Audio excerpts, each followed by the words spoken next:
Economics is about inflation, interest rates, and the stock market. Freakonomics is about prostitutes, crack dealers, and corrupt sumo wrestlers.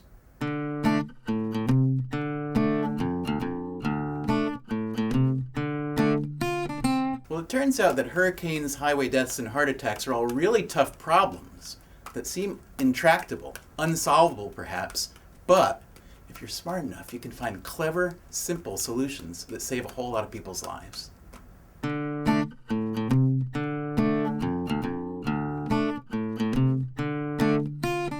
So let's say you're at a party at a friend's house and he lives a mile away from you and you have a great time and you drink too much. And then at the end of the party, you decide, you know what, I'm too drunk to drive home. So you make what seems to be a very good decision, which is, you know what, I live only a mile away. I'm going to walk home. The question is that really a good decision? Well, we looked at the data and it turns out that walking drunk is about 8 times more dangerous than driving drunk. You stand a much greater chance of actually getting killed walking drunk than driving drunk. So if you're at this party and your friend is there and he realizes what's going on, he's not going to let you walk home either, because friends, remember, don't let friends walk drunk.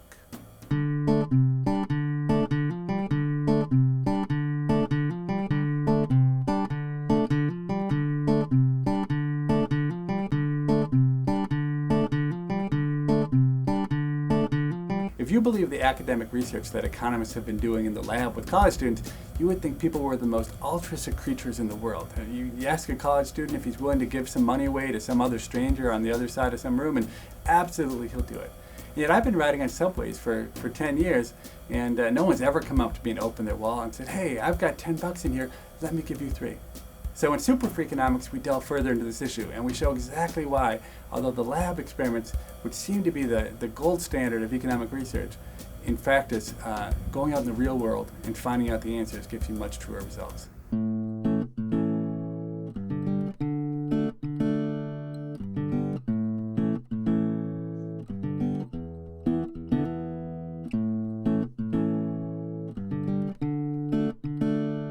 If everybody in the world ate a little bit less beef and a little bit more kangaroo, it would probably be really good for global warming, because as it turns out, cows and other ruminants give off methane every time that they breathe, every time that they fart, and their manure gives off methane, and methane is an incredibly powerful greenhouse gas, much worse than carbon dioxide. Kangaroos, however, do not give off methane. So if you want to save the planet, learn to love the kangaroo.